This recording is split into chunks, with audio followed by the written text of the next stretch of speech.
ఇవాల్టి వీడియోలో మనం సేమియాలో పెరుగు వేసి ఇలాగా కొత్తగా బ్రేక్ఫాస్ట్ చేసి చూడండి. చాలా టేస్టీగా ఉంటుంది. చాలామంది పిల్లలు డిఫరెంట్గా చేస్తూ ఉండమంటారు కదా, అలాంటి పిల్లలకి ఇలా చేసి పెట్టండి. ముందుగా దీనికోసం నేను సేమియా తీసుకుంటున్నాను. ఇక్కడ నేను గోధుమ పిండితో తయారు చేసిన సేమియాలు తీసుకున్నాను. దోరగా వేయించినవి తీసుకోండి. ఒకవేళ పచ్చివి తీసుకున్నట్లయితే వేయించేసుకోండి. ఇక్కడ నేను వేయించుకున్నాను. ఇప్పుడు 2 కప్పుల వరకు నేను సేమియాలు తీసుకుంటున్నాను. ఏ కప్పుతో అయితే మనం సేమియాలు తీసుకున్నామో అదే కప్పుతో 1 కప్పు వరకు పెరుగు తీసుకోవాలి. ఇక్కడ పుల్లగా ఉన్నది తీసుకున్నాను. అప్పటికప్పుడుదైనా పర్లేదు, కాకపోతే నానబెట్టుకోవాలి. ఇక్కడ పుల్లగా ఉన్నదైతే ఎక్కువసేపు నానబెట్టే పని లేకుండా అప్పటికప్పుడు తయారు చేసుకోవచ్చు. ఇక్కడ గడ్డలు అనేది లేకుండా బాగా కలిపేసుకొని వేయించిన సేమియాలో ఈ పెరుగు వేసేసుకోండి. పెరుగు మొత్తం వేసిన తర్వాత సేమియాకి బాగా కలిసేలాగా మొత్తం అంతా బాగా కలిపేసుకోండి.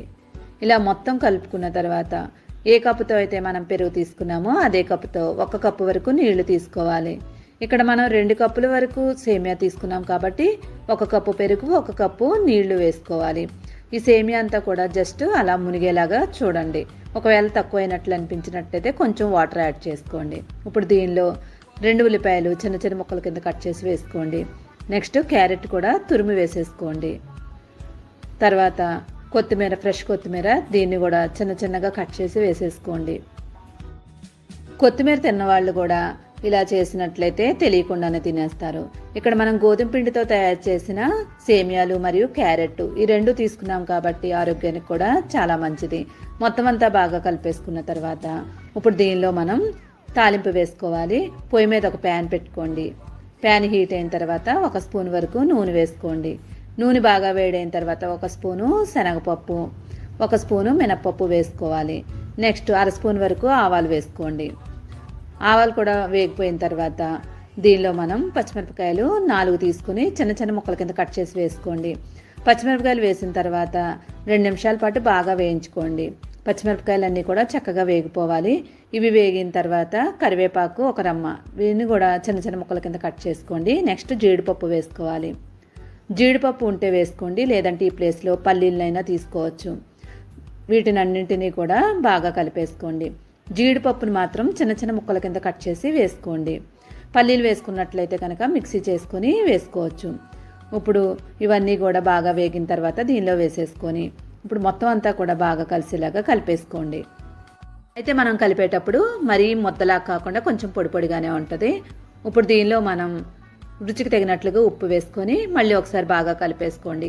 అన్నీ వేసిన తర్వాత మనం ఉప్పు వేసుకున్నట్లయితే మనం ఎంత క్వాంటిటీ వేసుకోవాలో తెలుస్తుంది. ఇప్పుడు మొత్తం బాగా కలిపేసుకొని మూత పెట్టేసుకొని ఒక 10 నిమిషాల పాటు అలానే వదిలేయండి.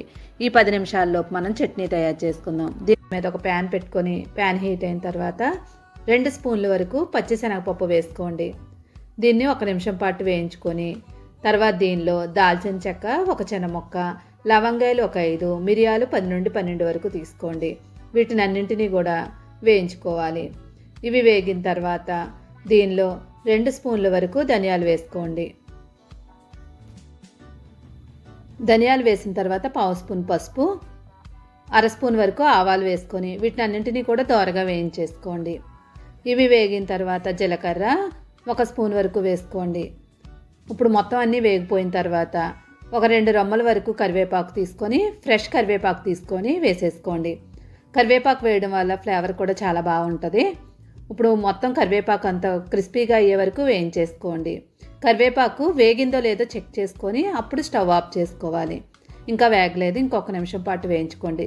ఇప్పుడు మనకి వేగిపోయింది. ఇప్పుడు స్టవ్ ఆఫ్ చేసుకొని ఇప్పుడు వీటిని అన్నింటినీ కూడా ఒక ప్లేట్లోకి తీసేసుకోండి. కేజీ టమాటాలు తీసుకుంటున్నాను. టమాటాలు తీసుకొని మధ్యపాటు తీసేసుకొని ఇలాగా 4 ఘాట్లలో పెట్టేసుకోండి. ఇలాగే అన్నిటికీ కూడా పెట్టుకోండి.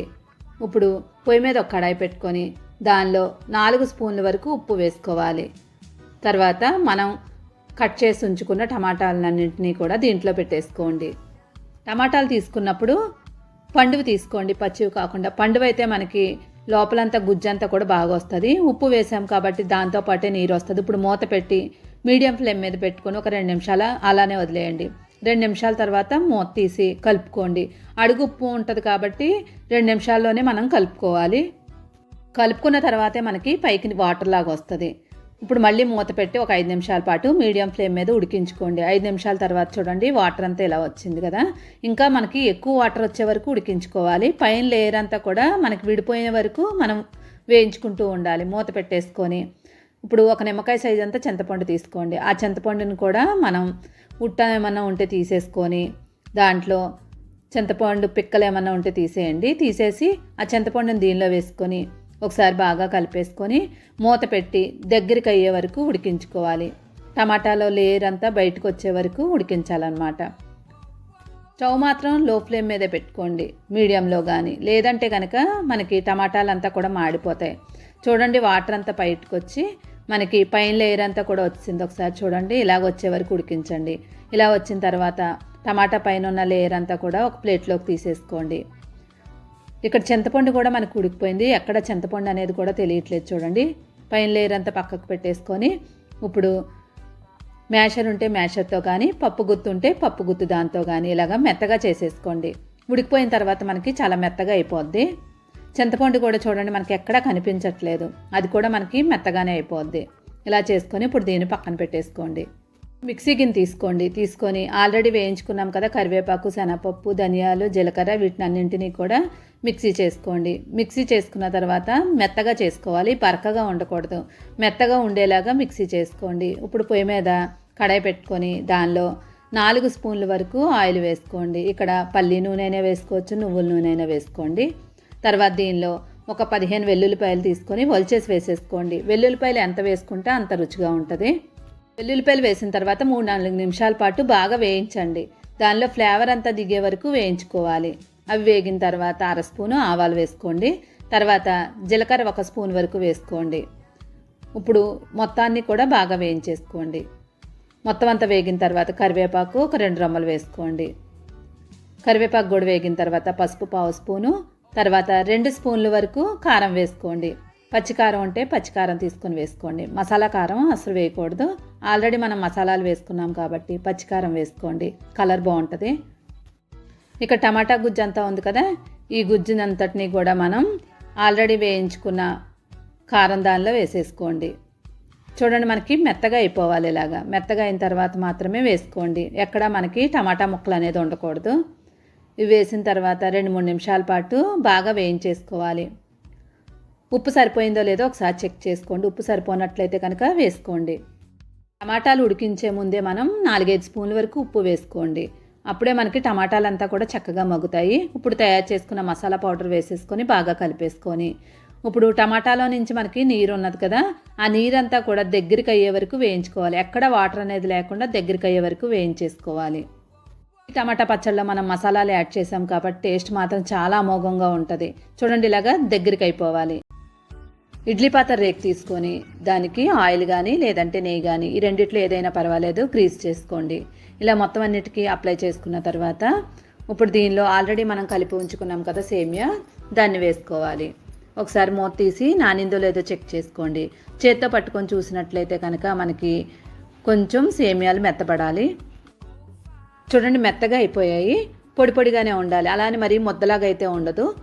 ఇప్పుడు మళ్ళీ ఒకసారి బాగా కలిపేసుకోండి. ఇలా కలుపుకున్న తర్వాత ఫైనల్గా మళ్ళీ కొత్తిమీర వేసుకోండి. కొత్తిమీర వేయడం వల్ల మంచి ఫ్లేవర్ వస్తుంది మనకి. ఇప్పుడు కొత్తిమీర అంతా వేసిన తర్వాత మళ్ళీ ఒకసారి బాగా కలిపేసుకోండి. ఇలా కలుపుకున్న తర్వాత ఇడ్లీ పాత్ర రేకులో మనం ఇడ్లీలు ఎలా పెట్టుకుంటామో అలానే పెట్టేసుకోవాలి. మొత్తం అన్నింటిలో కూడా రేకులో పెట్టేసుకోండి. ఇక్కడ నాకు సుమారుగా ఒక 14 ఇడ్లీల వరకు వచ్చాయి. 2 కప్పులు తీసుకున్నాం కాబట్టి 14 ఇడ్లీలు అయ్యాయి. మొత్తం అన్నింటిలో కూడా సర్దేసుకోండి. అలానే మరీ పై వరకు పెట్టవసరం లేదు, ఇలా జస్ట్ కొంచెం రౌండ్గా వచ్చేలాగా పెట్టేసుకోండి. మరీ రౌండ్గా ఇడ్లీలాగా అయితే రావు, చూడండి ఇలా వస్తాయి. మొత్తం ఇక్కడ నాకు 14 ఇడ్లీలు అయ్యాయి. ఇప్పుడు పొయ్యి మీద ఇడ్లీ పాత్ర పెట్టుకొని 2 గ్లాసుల వరకు నీళ్లు వేసుకోండి. తయారు చేసుకున్న ఇడ్లీల్ని దీనిలో పెట్టేసుకోండి. ఇడ్లీలు రేకులు పెట్టేసుకున్న తర్వాత ఇప్పుడు మూత పెట్టి ఒక 10 నుండి 15 నిమిషాల పాటు ఉడికించుకోవాలి. మంటను మీడియం ఫ్లేమ్ మీద పెట్టుకొని 15 నిమిషాల పాటు ఉడికించండి. 15 నిమిషాల తర్వాత ఇడ్లీలు ఉడికేలేదో ఒకసారి చెక్ చేసుకోండి. మూత తీసి చేత్తో పట్టుకొని చూసినట్లయితే మనకి చేతికి అంటుకోకూడదు, అప్పుడే మనకి ఇడ్లీలు రెడీ అయినట్లు. చూడండి చెక్ చేసుకుందాం, చేతికి అంటుకోలేదు. ఇప్పుడు స్టవ్ ఆఫ్ చేసేసుకొని మూత పెట్టి 1 నిమిషం అలానే వదిలేయండి. 1 నిమిషం తర్వాత మూత తీసి ప్లేట్లోకి తీసేసుకోండి. పిండి రుబ్బే పని లేకుండా అప్పటికప్పుడు హెల్దీ అయిన బ్రేక్ఫాస్ట్ తయారు చేసుకోవచ్చు. ఇక్కడ మనం తయారు చేసుకున్న చట్నీ అయితే మాత్రం ఈ ఇడ్లీకి కాంబినేషన్ చాలా బాగుంటుంది. ఇడ్లీలు కూడా చాలా మెత్తగా ఉంటాయి. వెనక వైపు కూడా తిప్పి చూడండి, చాలా స్మూత్గా ఉంటుంది. టేస్ట్ కూడా సూపర్ అంటే సూపర్ ఉంటుంది. ఈ వీడియో నచ్చితే తప్పకుండా లైక్ చేసి ఛానల్ సపోర్ట్ చేయండి. మరిన్ని వీడియోల కోసం 5 స్టార్ రేటింగ్ కిచెన్ని సబ్స్క్రైబ్ చేసుకోండి. Thank you for watching 5 star rating kitchen.